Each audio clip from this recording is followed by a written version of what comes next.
Well, sometimes you need to listen to your wife. I can be pretty hard headed, but I get on this harebrained schemes, and I can keep going. We've thought of a lot of things over the years. Tried to sell rainbow vacuum cleaners one time, and that was crazy.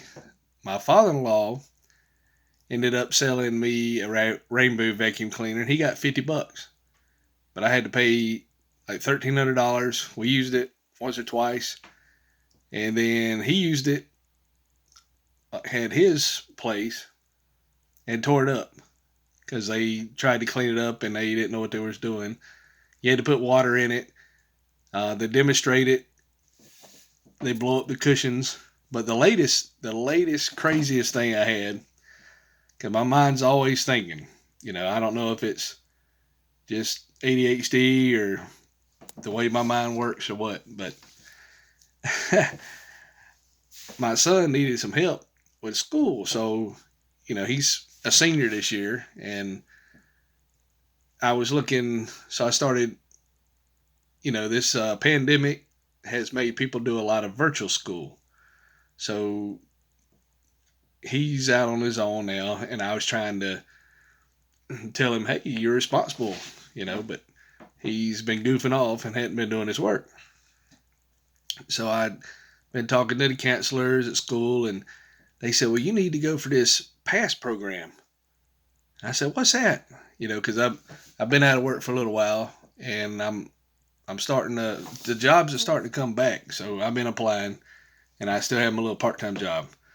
But what was so crazy, I thought about if you got a bachelor's degree, you can do a PASS program in South Carolina, and you can send all your transcripts, and then you get approved, and then you start taking like a certification, and it's a 3-year program, and then you keep going to school and renewing it, but it starts off at $40,000 a year, which sounds pretty good. And a lot of people said teachers are quitting right now. They're crazy. And a lady told me that her sister was in school, and a little fifth grader pushed her up against the wall.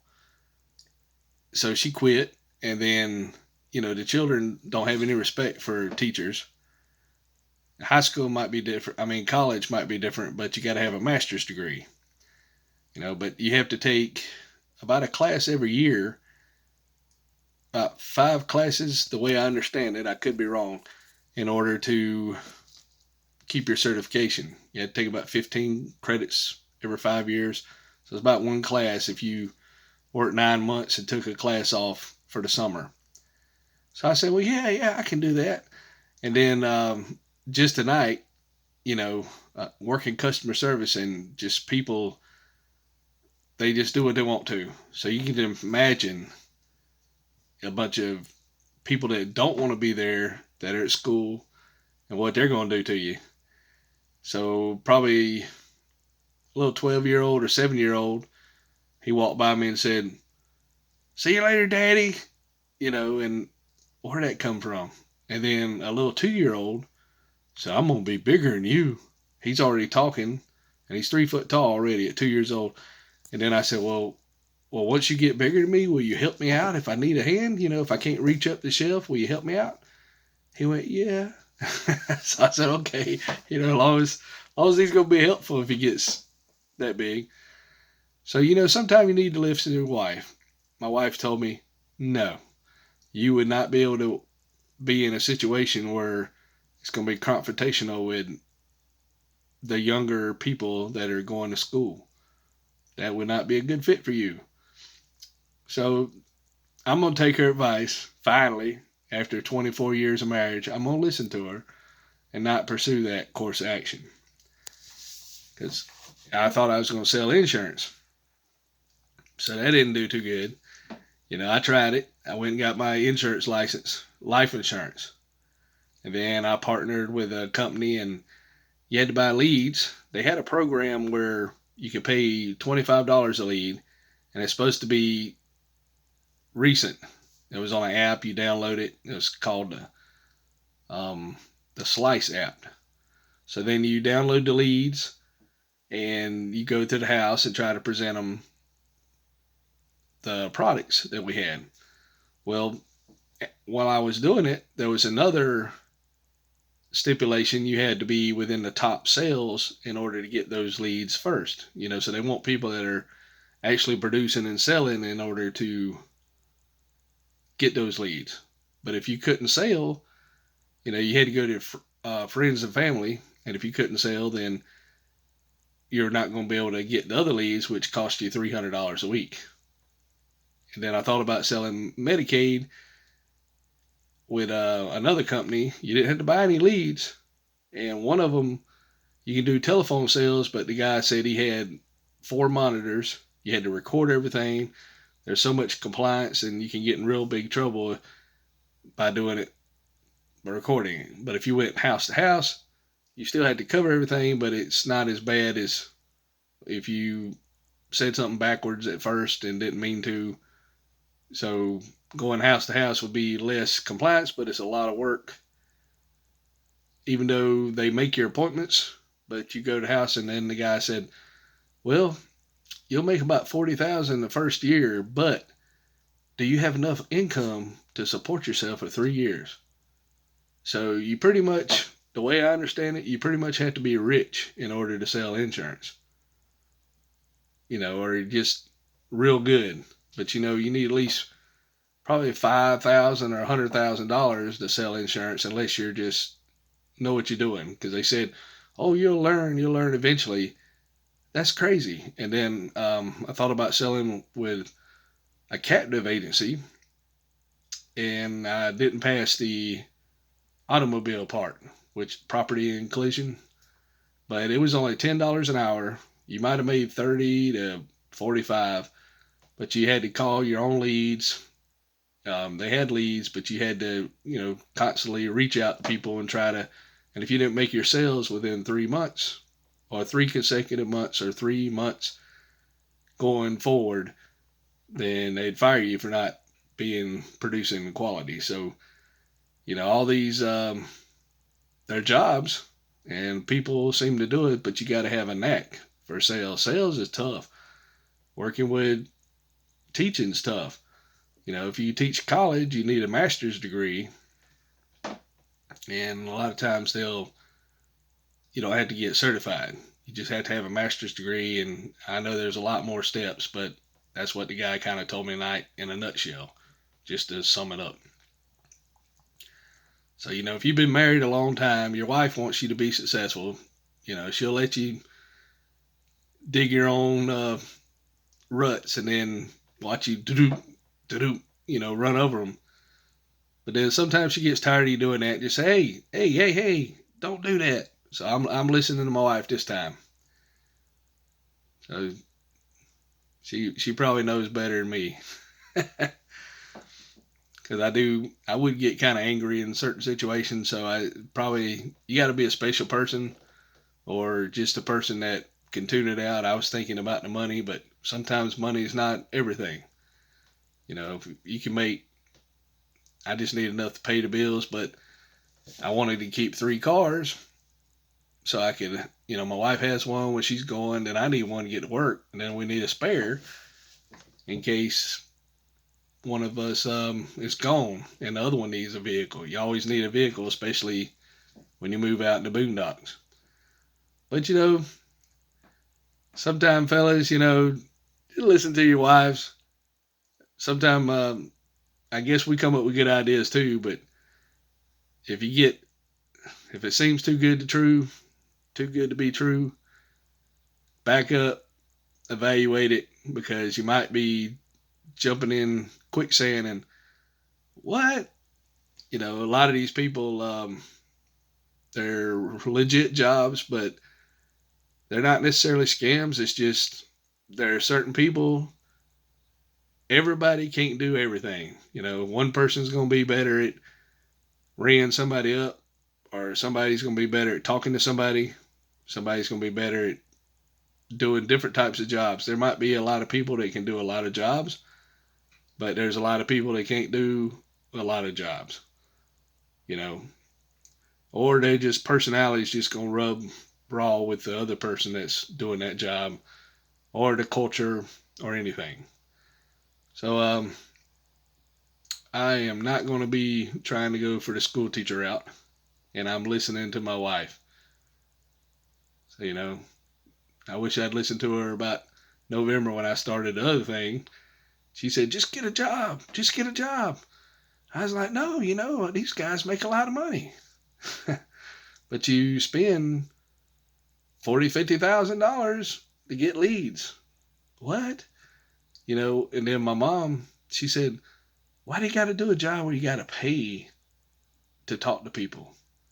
It's like you're begging people or chasing people down. So there's things out there, and in the future, maybe I'll discover it. I guess it falls under entrepreneurship, which is kind of makes you think like it's the next scheme available, and they disguise it under entrepreneurship. But you never know. Just I don't know all the details, but several people made it in the past, but you don't hear about all of them. But the guy that did Virgin Airlines, he was on vacation and he rented a charter and drew a board and said, who wants a ticket? And he started his airline out of necessary. So you could do it. A lot of people have done a lot of things, and over the years, the small time, I don't think it was legal. Probably wasn't legal. But small time people, they do things and then it's kind of like a fad and then it goes away. Like used to, they had I think satellites, and I never bought one because I've always liked cable because the internet speed was a lot faster. And this was even I think they had cell phones, but it was kind of new. They wasn't as fast as they are now, and you had to pay, and you only got so much time. So it's been a while, but you had to. They had a thing where you could download a card for a satellite dish, and you could buy that card and for $100 and get all the channels. So that was big time. You always heard a bunch of people doing it, and a lot of people got busted. And it's about the time if you look up probably a Google search. I think it was Napster. Napster was like a file sharing thing and musics. You could download all this music for free, and people, I don't think they were making money, but they were doing it. And these kids started bragging about all the money they made. So, these fads aren't necessarily good because they came back and made them pay for a lot of that stuff. So, the best thing to do is just to work, somewhere, try to save some money for retirement, because your retirement years, you're going to need at least probably 20% of what you made to cover medical expenses if you didn't take care of yourself. Especially with all the foods full of sugar. I opened up a pack of ham, it's meat. It had 2 grams of sugar. Everything's got sugar in it, even vegetables. So the only way, and my sugar started going up. And I just checked it. It was 123, which is the lowest it's been in a while. But if your sugar's going up, about the best way you can do it, just kind of watch it, is to starve yourself. Just don't eat. And cut out breads, sodas, everything. Pastas. And drink lots of water. And the water makes you feel like you're more full, even though you're not eating as much. And you'll look like you'll weigh more on the scales because you're not used to being hydrated. But after you quit drinking water, after you get used to eating, then you'll start losing weight. So that's my opinion. So if you watch my videos, you'll see whether it's true or not. But I feel better, and I've already had my first vaccine shot. So I had that Tuesday. Today's Thursday. So I don't feel that bad. The first day I had I could smell a metallic smell, but I was sitting in the truck for about an hour, um, and it was a little warm, so I was sweating a little bit, and I hadn't sweated for a while because I hadn't hardly done anything. So that could have been it, or it might have been, you know, related. It was right after I got the shot. I waited there 15 minutes, and then I drove to a store. I had to wait till 11 o'clock that they opened up to take something and get a store credit. So that could have been related or not, but I know it happened. But I got to get off here before nobody watches the end of this. I just want to share that. Why I need to listen to my wife to keep me from getting into harebrained screams. You know, quit spinning my wheels. I got to get something going on.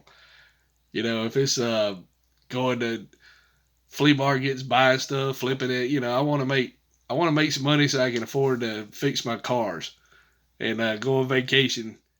Now I'm not eating as much, so I don't really need that.